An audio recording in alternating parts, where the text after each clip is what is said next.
buka dan saya alu-alukan kalau ada soalan, pandangan. Kalau tak banyak, kita makan lebih cepat. Ya, sila. Boleh saja ke mic dan boleh tanya soalan. Kita akan kumpul 2-3 soalan sebelum saya jawab untuk satu pusingan. Kemudian kalau ada lagi soalan, kita jawab pusingan seterusnya. Boleh, Wan? Okay, Assalamualaikum warahmatullahi wabarakatuh dan selamat pagi. Saya Abdul Jabbar dari UiTM. Saya nak berikan sedikit pandangan ataupun mungkin juga soalan.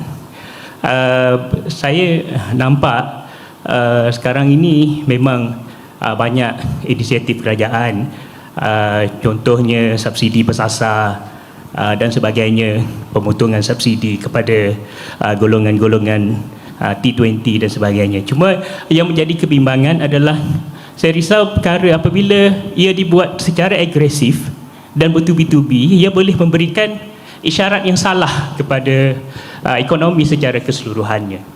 Jadi saya risaulah memang ia satu perkara yang sewajarnya, cuma perlu dibuat secara macam mana penyampaian dia tu perlu dibuat secara sederhana dan juga bijaksana lah. Yang kedua, saya melihat apakah inisiatif yang akan dijalankan untuk belia. Sebab kita nampak tadi banyak pengangguran belia, dia tidak masih lagi tinggi. Apakah inisiatif untuk rancangan separuh penggal yang ini khususnya di Sarawak? Itu saja. Terima kasih. Ada questions over there kan?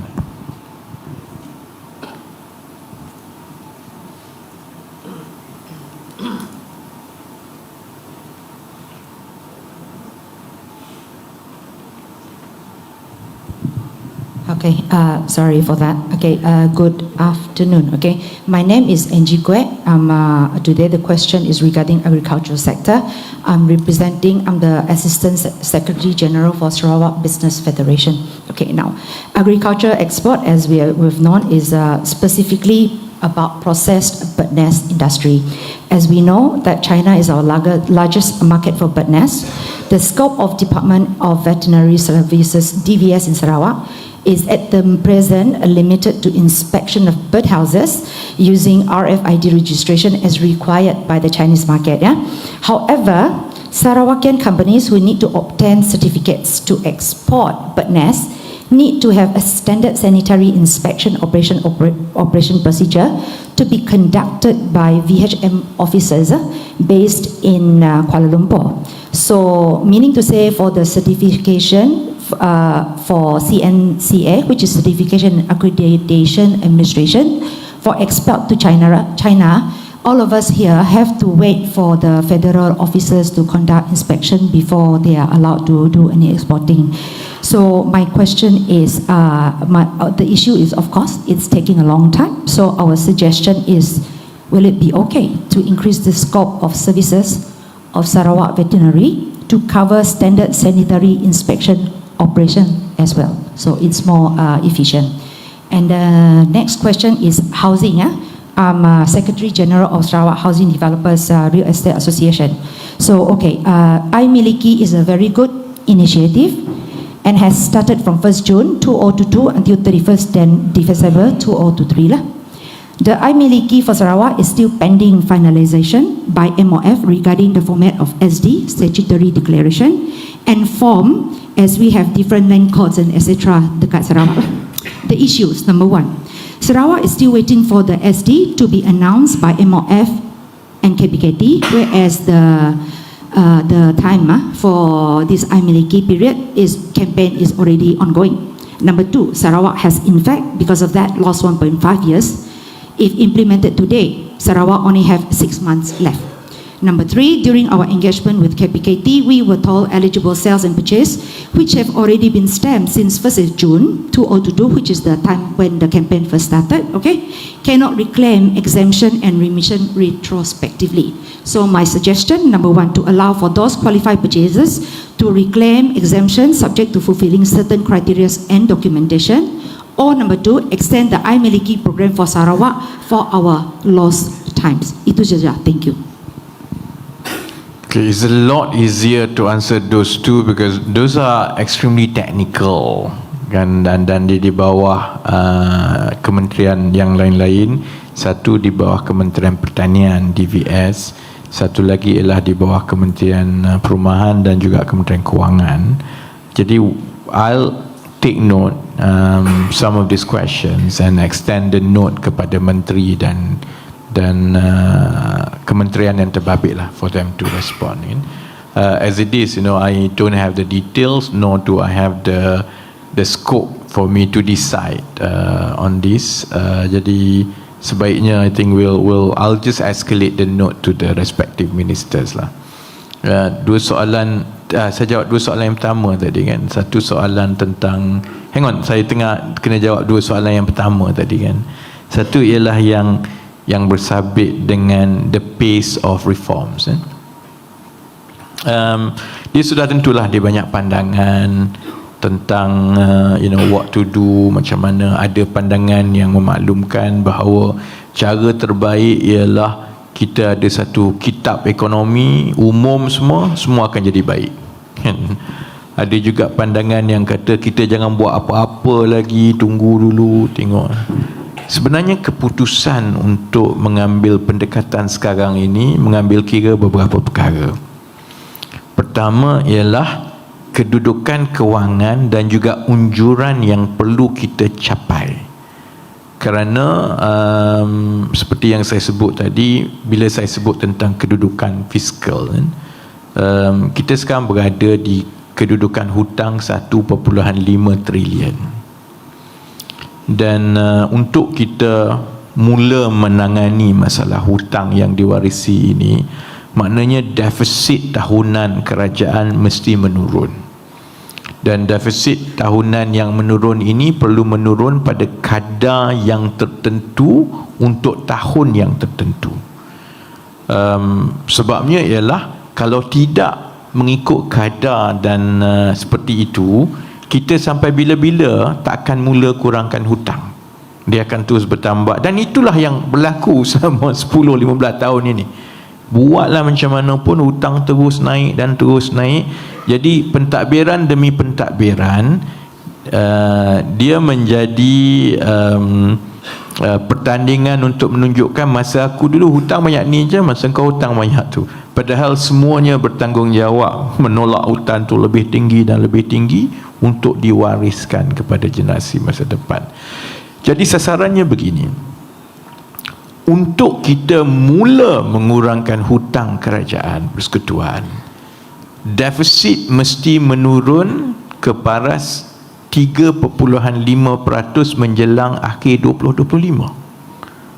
Dia kalau kita terlepas pintu itu, dan inflection point tu tak jadi, dia akan terus 2026 naik lagi. Jadi kalau kita kekal kepada sasaran defisit, sebab itu tahun lepas 2021 defisit sampai 6%, 6.2, 2022 5.6. Sekarang ini kita sasarkan 5% untuk 2023, kerana kita berharap 2023 kita dapat 5%, supaya 2024 ni dia turun lagi. Defisit ni maksudnya kadar hutang lah, berapa banyak yang kita kena ambil hutang baru tiap-tiap tahun untuk berbelanja kan. Lagi tinggi defisit tu, lagi banyak dia berhutang tahun itu kan. Jadi kita nak turunkan 5% tahun ini. Tahun depan 2024 harapan kita boleh turun lagi sehingga 4.5, 4.4, supaya 2025 dia dapat sasaran 3.5%. Kerana sasaran 3.5% 2025 itu penting, kerana itu inflection point. If you hit that, maksudnya hutang mula menurun. Jadi kita ada 2 tahun je sebenarnya kan. Jadi kalau 2 tahun, saya tahu orang tanya kenapa tak boleh tunggu ke gini. Sebabnya kalau kita tunggu, kita akan terlepas sasaran itu.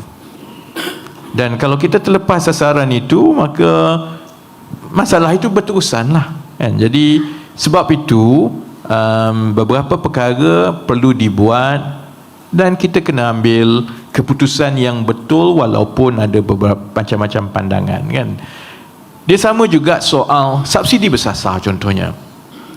Ada orang kata boleh ke tidak, jangan cakap langsung pasal benda ni, kita tunggu dulu keadaan lebih baik baru kita buat. Dia bukan boleh buat serta-merta. Untuk kita buat subsidi bersasar, maknanya kita kena bina pengkalan data dan infrastruktur maklumat dan sebagainya. Kemudian kita kena uji, kita nak pastikan supaya tak ada yang banyak tercicir dan semua berjalan baik. Perkara itu ambil masa. Jadi itu yang kita dah buat dalam 6-7 bulan yang lepas. Proses memuktamadkan pengkalan data itu pun sedang berlaku. Kemudian pandangan saya lah, perubahan yang besar seperti ini dalam masyarakat, dia tak boleh umum macam umum raya. Rakyat kena mula faham sedikit demi sedikit, dia boleh menerima dan dia boleh mula menyesuaikan dengan keadaan, supaya bila perkara itu berlaku, dia tak berlaku tiba-tiba kelang kabut jadinya. Jadi kalau kita nak tunggu lebih lama, maksudnya proses untuk mensasarkan subsidi itu akan ambil masa yang lagi panjang. Dan pensasaran subsidi itu adalah penting kerana dia akan menyumbang kepada usaha kita mengukuhkan kedudukan fiskal. Kalau kita tidak merubah sistem subsidi kita, hutang kerajaan akan terus bermasalah. Wang yang sepatutnya sampai kepada projek-projek pembangunan akan terus ada kekangan. Jadi sebab itu kita kena utamakan pensasaran subsidi yang hanya tumpu kepada kumpulan-kumpulan yang tak sepatutnya dapat, supaya itu pertama akan membantu sasaran defisit kita. Kedua, memastikan bahawa ada wang yang disalurkan kembali projek-projek yang lebih berkeutamaan. Ketiga pula ialah supaya pelabur-pelabur dan juga komuniti pelaburan antarabangsa, dia melihat dengan jelas usaha-usaha yang sedang berjalan ke arah memperbaiki keadaan kewangan negara. Sebab dia tengah tengok ni, dia tengok kerajaan ni masalah ada, keberhutangan negara melepasi tahap yang dirasakan sesuai. Jadi apa yang kerajaan baru akan buat? Kalau kita tidak menyusun dan mula melancarkan dan melaksanakan secara berfasa, maka komuniti pelabur dan penganalisa antarabangsa akan merasakan bahawa kerajaan ini memang takkan buat apa-apa, maka rating kita makin teruk. Kita akan terus dilihat bermasalah oleh pelabur antarabangsa dan itu tidak membantu, kan? Jadi kalau kita ada tempoh masa yang lebih panjang, saya ingat kita akan ambil masa yang lebih perlahan untuk kita melaksanakan perkara-perkara yang penting untuk pengukuhan fiskal ini. Tapi kita tak ada tempoh masa yang panjang itu. Kita tak boleh bercakap hutang kita 1.5 trilion tapi kita tak buat apa pun tak boleh juga. We have to start doing it bit by bit. Cuma kita kena pastikan bahawa kita kena mengimbangi lah setiap perkara yang kita mula buat secara berfasa. Kita kena pastikan bahawa dia melindungi seberapa ramai kumpulan yang layak menerima.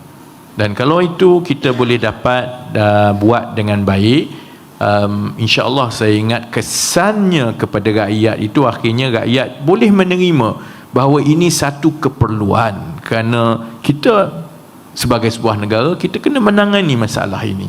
Tetapi pilihan yang kerajaan buat itu tidaklah membeban sebahagian besar daripada rakyat, dan itulah yang saya harap kita telah buktikan dalam 2-3 bulan ini.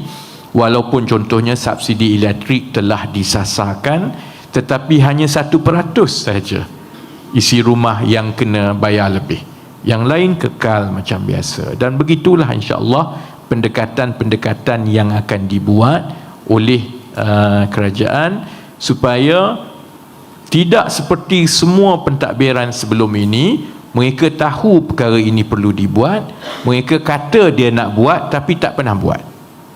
Now we say it, we know it has been done, we mean it, and it will be done in phases, supaya 1-2 tahun daripada sekarang, bukan saja rakyat tapi komuniti ekonomi negara dan dunia, mereka lihat bahawa Malaysia sudah pun berada dalam keadaan yang kewangannya lebih teratur dan lebih kukuh berbanding sebelum-sebelum ini. Then I think things will improve from there apabila the fiscal position is better.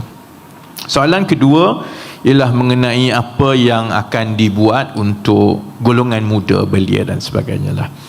Sama juga macam pembentangan yang ditunjukkan tadi, kita ada cabaran dari segi satu, peluang pekerjaan. Peluang pekerjaan ini pula ada 2 peringkat. Satu, peluang pekerjaan kepada mereka yang berhenti sekolah tingkatan 5. Kemudian peluang pekerjaan kepada mereka yang ada pendidikan selepas sekolah menengah, baik ijazah, diploma ataupun sijil. Bagi yang mereka yang tinggal sekolah tingkatan 5, peluang pekerjaan itu terhad dan berkemahiran rendah. Lagi jauh daripada kawasan bandar, lagi susah untuk dapat peluang pekerjaan.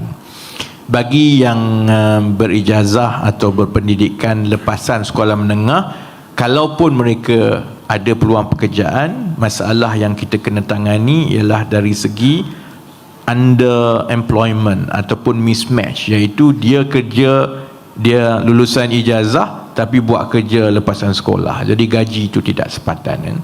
Ada beberapa program nasional yang setelah dilancar, sedang dalam pilot dan akan dilancarkan. Pertama, bagi mereka yang mengikuti, apabila Kementerian Ekonomi sebut tentang program Academy in Industry, itu sebenarnya adalah pilot project untuk pelajar-pelajar lepasan sekolah untuk terus bekerja dan dilatih dalam industri di peringkat bawahan, tetapi pengalaman mereka itu akan disijilkan supaya contohnya selepas 18 bulan mereka akan dapat satu sijil kemahiran. Lebih lama mereka bekerja, maka lebih tinggi sijil, supaya kita membuka ruang kepada pelajar-pelajar lepasan sekolah yang memilih untuk tidak pergi ke college vocational ataupun pendidikan lepas sekolah, mereka diserapkan masuk terus oleh kerja, dan mereka akan disijilkan melalui laluan kerja, tak payah pergi sekolah ataupun college. Program ini sekarang berada dalam peringkat rintis, pilot project. Kita sudah bermula dengan 10 syarikat. Kita sekarang sedang insya-Allah dalam tempoh sebulan, saya ingat Kementerian Ekonomi yakin kita boleh mengumumkan 200 syarikat pertama yang menyertai skim ini, dan kita boleh mula menerima dia untuk syarikat menyertai skim ini. Mereka perlu dinilai terlebih dahulu oleh Jabatan Pembangunan Kemahiran JPK untuk memastikan bahawa kerja mereka dan modul kerja yang ada itu layak untuk mensijilkan pelajar-pelajar ini. Jadi dia tak boleh pakai masuk je, dia kena test dulu, kena melalui penilaian itu. Bila JPK dah kata yes, we've gone through your work process, your training, the kind of training, latihan yang diberikan itu mencukupi ataupun padan dengan silibus untuk mensijilkan pekerja-pekerja ini pada tahap sijil kemahiran. Sebab itu kita sekarang dalam proses mendapatkan 200 syarikat yang seterusnya. Harapan kita bila kita lancarkan Ogos ini, seberapa ramai anak-anak muda dan belia yang lepasan sekolah yang sedang mencari pekerjaan dan membina kerjaya menyertai program ini untuk bekerja dan dilatih terus oleh majikan-majikan dan selepas 18 bulan dia dapat sijil, dia sambung lagi, dia dapat lebih tinggi, dan kerajaan akan menyediakan beberapa insentif kepada lepasan-lepasan sekolah ini, sebab kadang-kadang budak lepasan sekolah pun dia tak nak kita tawarkan apa bagi dia, tak berbaloi, dia tak nak. Jadi memang kerajaan kena ada program khas lah untuk bagi insentif, kan. Dan kita berharap dengan skim ini lebih ramai yang lepasan sekolah, dan kemudian perkara yang sama juga akan diperluaskan ke peringkat-peringkat yang lebih tinggi, termasuklah di peringkat diploma dan juga termasuk di peringkat ijazah, supaya kita mengimbangi juga yang mana graduan keluar dia cari kerja. Lepas ini sebenarnya kalau diploma keluar, dia boleh kerja terus di dalam industri, dan sama ada dia dapat diploma ataupun daripada diploma, silibus itu boleh dipadankan supaya dia boleh mendapat naik ke peringkat ijazah melalui jalan industri, ya. Jadi ini adalah perkara-perkara yang akan mula berlaku. Dia tak akan berlaku serta-merta, dia akan mengambil masa. Cuma cabaran kita ialah memastikan bahawa apabila ia bermula pun, ia akan bermula pada skala nasional lah, dan insyaAllah, kan. Jadi sebab itu saya ingat bila kita lancarkan insyaAllah dalam bulan Ogos, itu akan membuka peluang, dan saya minta yang ibu bapa tolong daftarkan, tolong pujuk anak supaya mereka mula mengambil tempat bekerja dalam industri, ya. Cuma di Sarawak kita kena tengok berapa syarikat dia akan menyertai. Di Semenanjung mungkin lebih ramai, lebih banyak syarikat. Sebab itu juga salah satu daripada inisiatif pendapatan rakyat yang kita lancarkan ialah untuk mewujudkan lebih banyak usahawan tani. Kerana itu juga sebenarnya satu kerjaya yang ada masa depan yang baik. Perbezaan sebelum ini bila kerajaan kata mengenai usahawan tani, kalau sebelum ini langkah kerajaan ialah untuk menggalakkan dan bagi insentif awal saja. Sekarang ini melalui IPR ialah kita membina terus infrastruktur itu.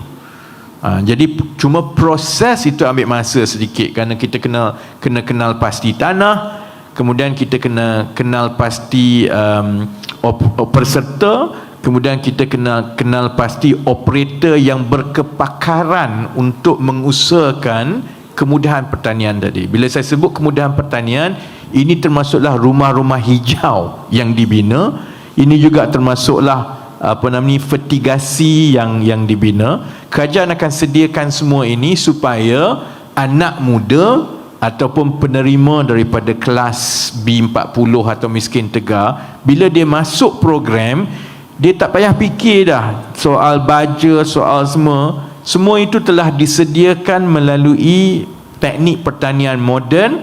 Dia dapat suku ekar, berapa suku ekar tu semua dah ada. Dia kena jaga, pastikan pokok dia tu segar, kemudian terutamanya meracun lah. Meracun ni tak boleh buat dengan mesin lagi.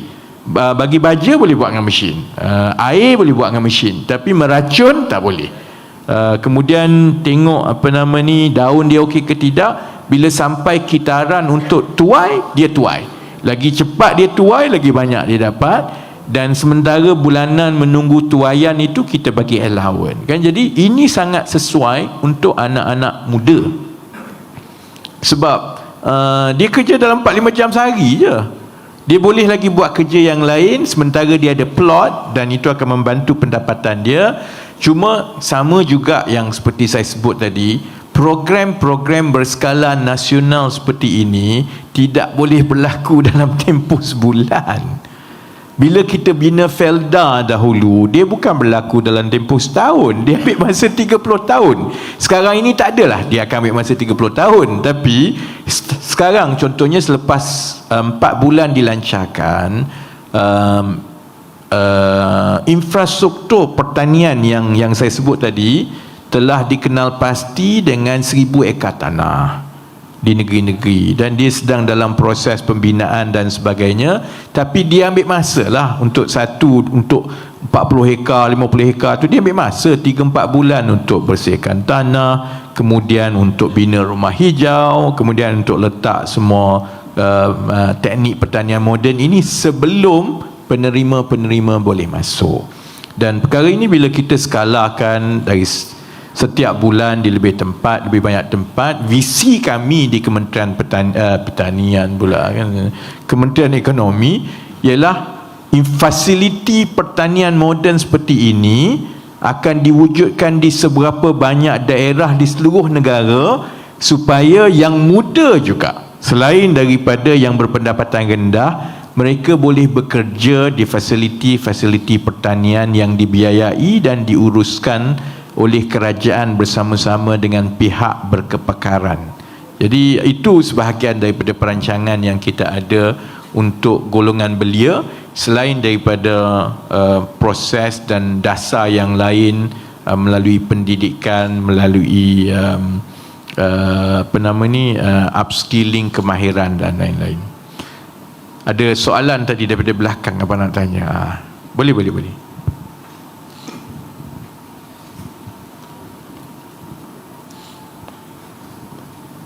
Selamat tengah hari yang berhormat. Salam sejahtera. Saya Penghulu Nili Anak Mumuk dari Kampung Sembilan Padi, Putrajaya, Kuching. Ingin nak mencadang ataupun meminta supaya kenaikan gaji ataupun allowance dari rumah dimasukkan dalam rancangan belanjawan rancangan Malaysia ke-12 tahun depan. Sebabnya dengan kos sara hidup sekarang amat tinggi, gaji ataupun allowance sekarang hanya cukup untuk menampung belanja persendirian ataupun menjalankan tugas-tugas harian di bawah kuasaan masing-masing.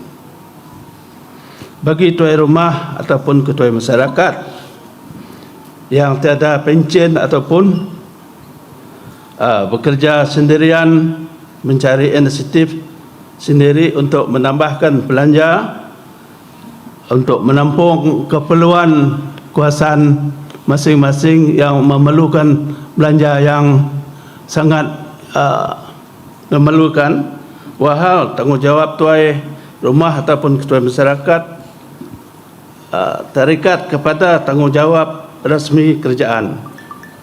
Kerana ada pengurusan kampung kadang-kadang memerlukan tuai rumah ataupun ketua masyarakat untuk menghulurkan belanja ataupun menampung perkara-perkara yang memerlukan membantu masyarakat setempat.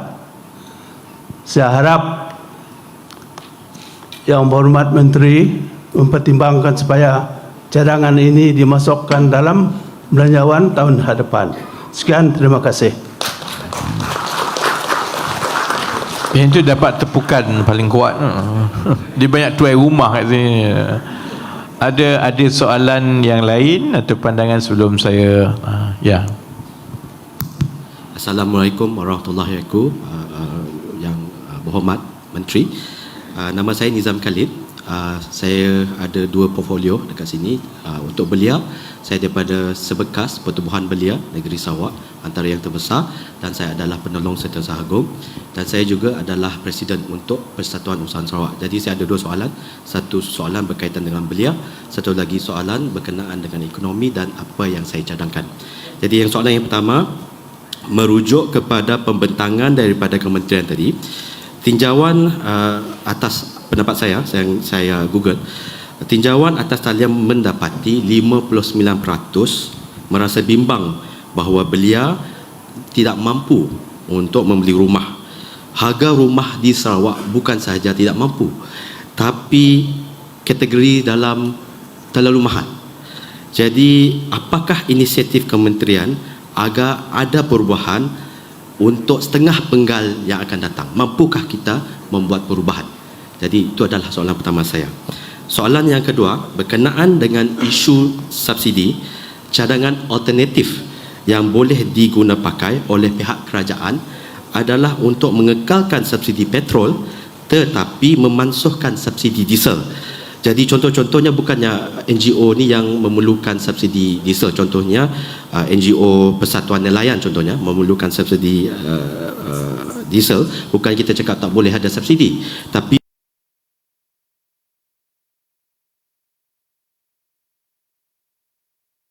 refund melalui Kementerian MOF dan sebagainya. Cadangan saya ini adalah untuk membenteras penjualan subsidi haram dan kepada industri dan juga pembinaan. Harapan saya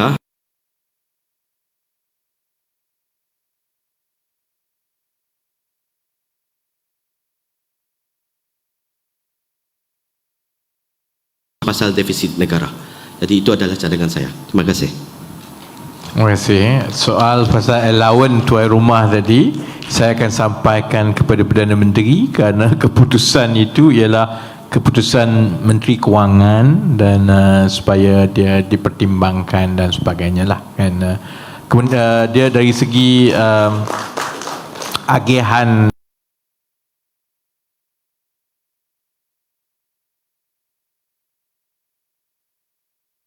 untuk projek-projek pembangunan, maksudnya projek infrastruktur, jalan, bangunan, semua tu itu dia datang pada kami lah.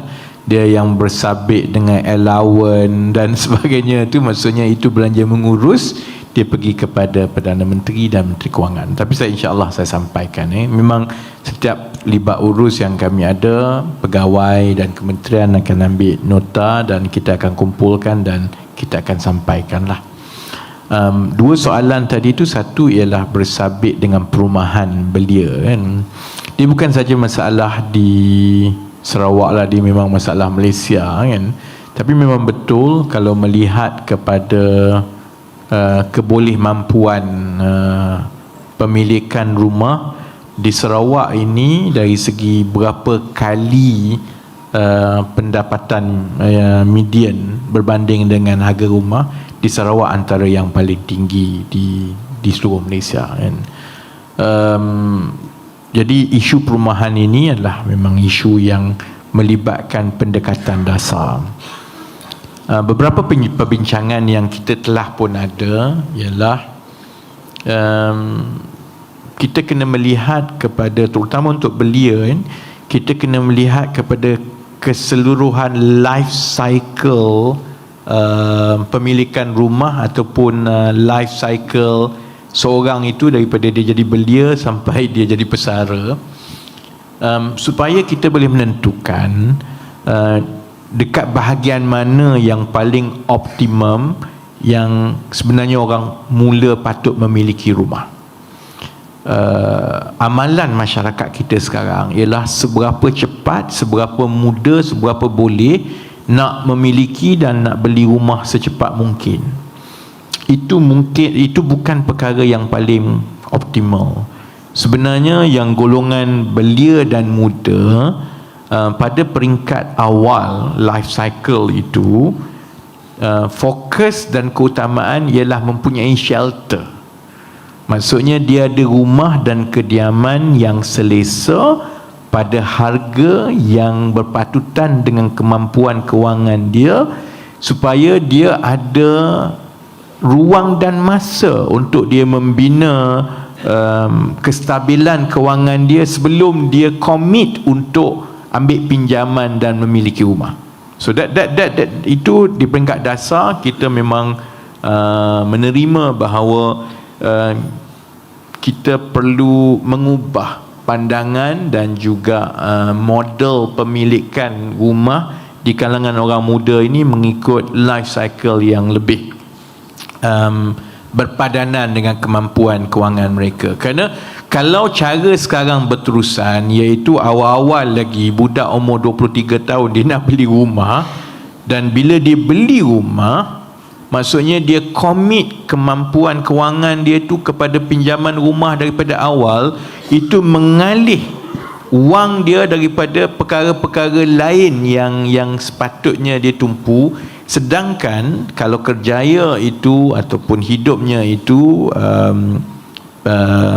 ada potensi ataupun dia berjalan dengan baik, kedudukan kewangan dia pada umur 23 berbanding dengan 30 pada umur 30 itu peluang dia untuk membeli rumah yang tanpa membebankan seperti masa umur 23, umur 30 lebih baik. Tapi you still have to deal with pada life cycle pertama, bahagian pertama tu dia perlukan shelter rumah yang berpadanan, kan? Sebab itu pada peringkat dasarnya ialah kerajaan ingin memfokuskan kepada yang muda ini dan juga kepada golongan kurang berkemampuan, bahawa pendekatannya bukanlah soal pemilikan rumah semata-mata, dia soal availability of shelter.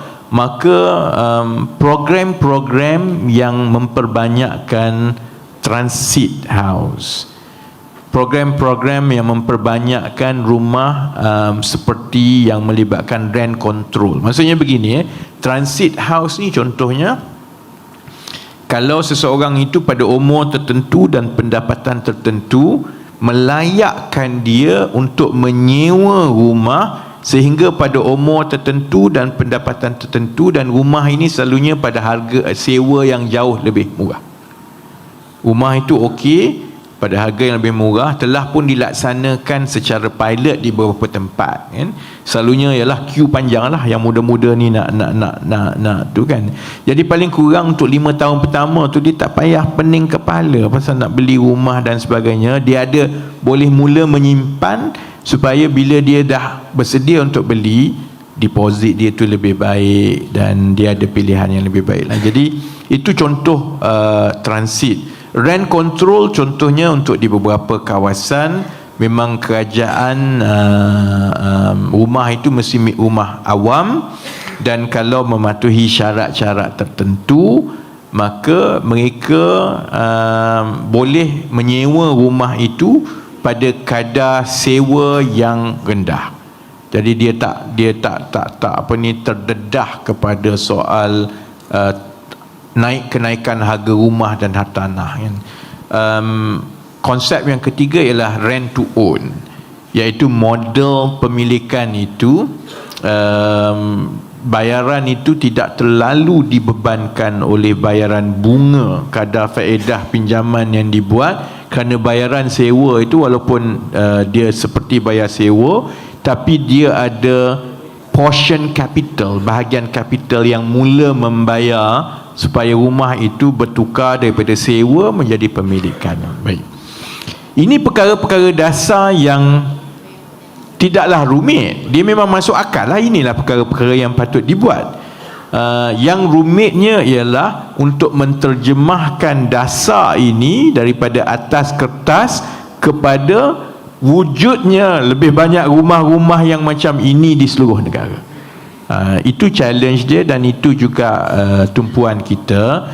Di peringkat kajian separuh penggal di bahagian perumahan, memang ada perkara khusus yang kita tumpukan mengenai dasar dan bagaimana untuk kita memastikan pengwujudan dan pembekalan rumah-rumah seperti ini dipercepatkan di seluruh negara. Cuma I understand the task is humongous, kerana bukan saja soal mewujudkan bekalan rumah-rumah macam ni, tapi dia juga mewujudkan sistem untuk pihak yang bertanggungjawab menguruskan soal sewa, soal, because it's completely different than the existing ownership model. Rent to own contohnya, siapa yang sebenarnya akan kutip dan siapa yang akan didak, dan pada peringkat mana kita nak transfer title dan sebagainya lah. Tapi secara dasar that's where we are going, kan? Dan insyaAllah kita bekerjasama sepenuhnya dengan KPKT untuk kita sama-sama tengok seberapa cepat we can create the scale dari segi berapa banyak rumah seperti ini yang ada, kan. Dan soalan yang kedua ialah mengenai RON 95 dan diesel dan sebagainya, kan. I think we are on the same page. Cuma keputusan yang kerajaan telah buat ialah kita menumpukan kepada pensasaran subsidi itu mengikut fasa dan keutamaan. Jadi fasa pertama ialah elektrik.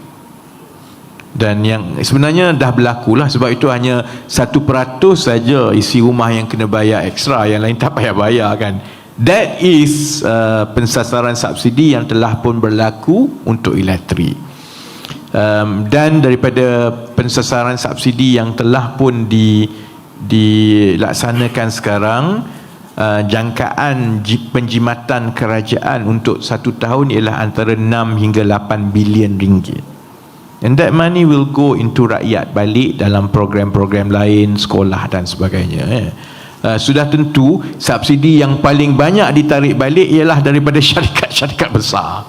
Rakyat almost tak kena, hanya 1% saja kena. So subsidi elektrik, pensasaran dah berlaku. Fasa kedua ialah pensasaran diesel. Keputusan itu dan sistemnya itu pada peringkat dasar telah berlaku, dan kerajaan sekarang ini sedang dalam proses bersedia menilai sistem dan mengemaskan plan pelaksanaan itu. Tapi in terms of sequencing, is electricity first, diesel kemudian, dan kemudian then we are in a position to decide seperti yang saudara sebut tadi, perlu ke tidak untuk RON 95 dan sebagainya. Itu semua akan berlaku keputusannya as we go one stage to another. Tapi sequencing is like that. You focus on electricity dulu, kerana electricity ni clear. Subsidi yang banyak sebelum ini pergi kepada syarikat-syarikat kilang yang besar. So kita ambil dulu yang itu. The next one is diesel. Kerana diesel melibatkan ketirisan yang besar, sama ada penyeludupan, penjualan dan sebagainya. Yang itu KPDN sudah ada keputusan dasar dan sedang memperkemaskan, because we need to tighten untuk mengurangkan ketirisan itu. And once we complete both, we will be in a position to decide which way we want to go when it comes to RON 95 kan. Itu yang saya maksudkan awal-awal tadi. Kita tidak mengambil keputusan untuk pergi semua sekaligus actually. We go phase by phase by phase, sehingga kan sedikit cabaran bila kerajaan mengambil pendekatan reformasi dasar macam itu. Kadang-kadang orang tak sedar bahawa sebenarnya perubahan itu telah berlaku. Sebab kita sebagai masyarakat terlalu biasa segala-galanya kena lancarkan sebesar-besar program. Lepas tu kena apa nama ni, kalau kertas dasar itu mesti setebal-tebal buku, baru orang kata ada perubahan dasar. We took a slightly different route. Kita nak pastikan dia tidak terlalu mengganggu rakyat. Jadi kita buat secara berfasa, sedikit demi sedikit. Tapi dari segi keutamaan dasar, perubahan dasar itu telah pun berlaku sedikit demi sedikit. And I prefer like that. Saya lebih suka begitu. Yang sebenarnya maksudnya kita mengimbangi kesannya kepada rakyat dan industri itu, sampai ada yang berkata belum lagi dibuat. Kerana pensasaran subsidi elektrik telah berlaku. The next one is diesel. Sama juga kalau bila kita buat tu dia tak ada bising, orang tak sedar sangat pun. Maksudnya pada pandangan saya, we have struck a good balance between the need for policy change and maintaining stability, supaya rakyat tidak terasa terlalu terkesan. And we will continue like that. Dan setiap akhir tahun disama macam syarikat, every year end, hopefully we'll be able to see these policies, semua dasar-dasar ini diterjemahkan kepada angka-angka kedudukan kewangan kerajaan yang lebih baik kan. Jadi insya-Allah. Jadi saya ingat kita pun dah pukul 12.56. Jadi saya berhenti dekat situ. Ada satu lagi soalan. Last sekali. Jangan marah saya kalau kita berhenti pukul 2. After the YB, I'm Leslie from Federation of Malaysian Manufacturer branch. We like to bring up one matter is normally the government have a grant for the SME. By the time the grant that we know and we try to apply are normally been applied by the West Malaysian. So the only thing is we at FAM sub branch try to propose that can we have put aside 10% for the SRAB SME to apply for the grant for at least 4 months, so that every time we SRAB branch, the SME don't have a chance to get it. Thank you. Thank you Leslie, that makes sense. Jadi insyaAllah bila kita again grant is under under MOF, under MITI, tapi we will bring it up. It does make sense sebenarnya, because kalau kita tidak ada, maksudnya kita tidak set aside some ceiling distribution tu, kalau tidak first come first serve, memang ada tempat dalam negeri macam Sarawak mungkin tak dapat lah. Dan that is a good suggestion yang kita akan bawa kepada MITI juga, supaya ada some kind of parameters for distribution untuk grant-grant seperti ini. I'm okay. last one. Dia makin ramai pula as go ahead. Thank you, YB Minister, for allowing the last question. My name is Louis Ding. I'm the Deputy President of SHITA. I would like to follow up the question and also the advice given by YB Minister just now. Now, we thank you for your advice on the alternative measure how to overcome the housing affordability issue nationally and also in Sarawak region. But we have our fundamental problems here. The main problem is actually that we have limited employment opportunities, which is, you can also call it economic activities that are available. That restrict the income, the income ability of the people, and also basically what we can do here. So with that, we would like to know, is there any special plan from the federal government to create more or promote more Made in Sarawak, so that we can actually improve our employment opportunities and as well as our income level? Thank you.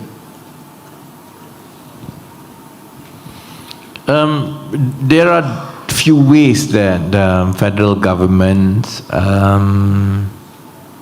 work hand in hand with Sarawak government to expedite growth, and from the growth it will have a spillover effect on income. And satu is like there's a complete alignment of what Sarawak is focusing on key sectors like green energy, energy transition, hydrogen, CCUS,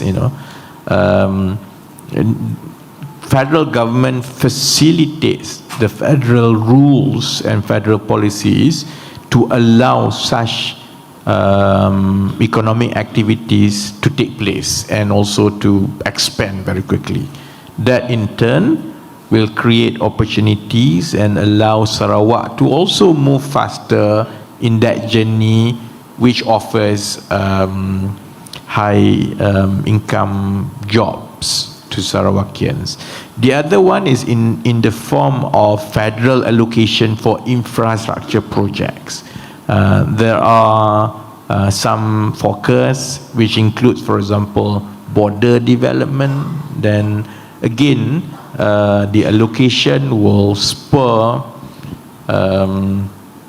spending and therefore demands for construction and that border development too hopefully will also benefit from higher economic activities along the border, and it will create the demand again. So I think in terms of macro perspective,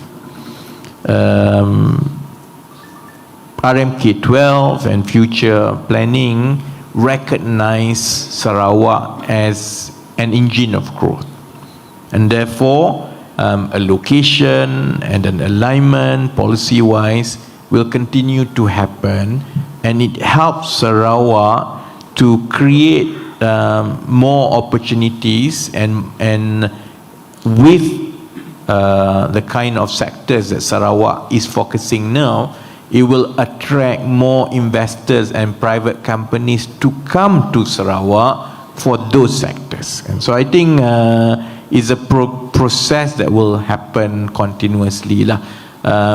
Kalau the question is adakah kerajaan akan mewujudkan peluang-peluang pekerjaan directly, I think there is part and the process of kerajaan negeri, kerajaan persekutuan. That's why we have program dan proses seperti ini. Kita kena alignkan, kita kena make sure kan supaya ekonomi aktiviti itu betul-betul berlaku seperti yang dirancang oleh kerajaan negeri dan juga kerajaan persekutuan, because only then the private sector will come and create the kind of jobs that we plan to create for the people lah. And of course with highest income, and then it will spill, it will spur for more demand for property dan sebagainya. I think we have to stop there. Saya ucap terima kasih banyak-banyak for the participation. Kalau ada soalan yang belum berjawab, you can send it directly to us, we'll answer, ataupun try to catch me on Twitter ke apa. Kalau you bernasib baik tengah saya check tu, you tanya dan saya jawab lah. Saya jarang check social media sekarang kan, you really have to wait for the opportune time.